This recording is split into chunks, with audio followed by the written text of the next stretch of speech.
speaking of narcissistic, self-glamorizing, etc. people, Barack Obama was back at the White House this week with Michelle, and they had their White House portraits unveiled.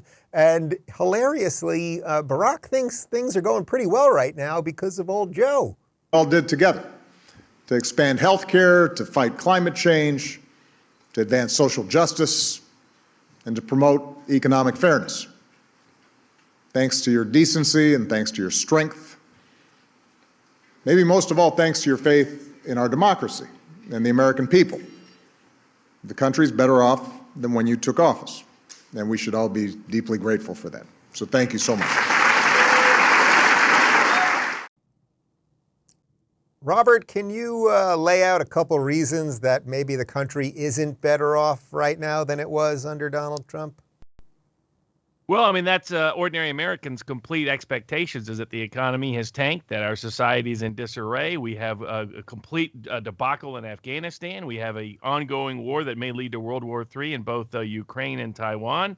So most people don't consider massive scandal, explosive risk of war, and a completely collapsing economy as a sign of a president who's done a good job. Amala, is the key there to the Obama thing okay, so he says climate change and healthcare, but the key really was the third thing when he says social justice, that really is what has driven this entire administration. They have hired a series of completely incompetent people based on skin color or gender or sexual identity and everything else. But that's what is driving this whole thing, and maybe it's really Obama behind this because obviously Joe ain't driving the car.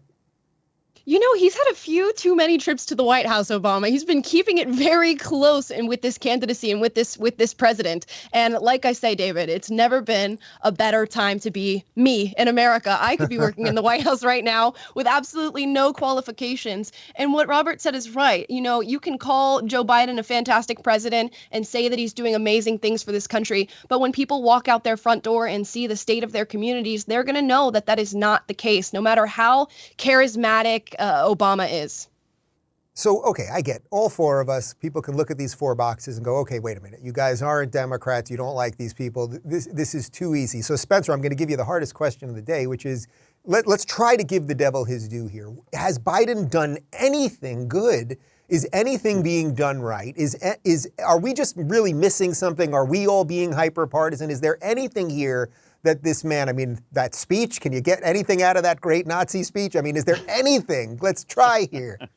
Well, what you really have to give him credit for, of course, is that he did lower the temperature, of our politics. He brought us back to normalcy, exactly as he promised. This was the premise of his entire campaign, is that he was going to be not Trump. And I think we can all agree that he's not Trump. Trump presided over a great economy. He managed a lot of excellent trade deals. He brokered a, step toward peace in the Middle East.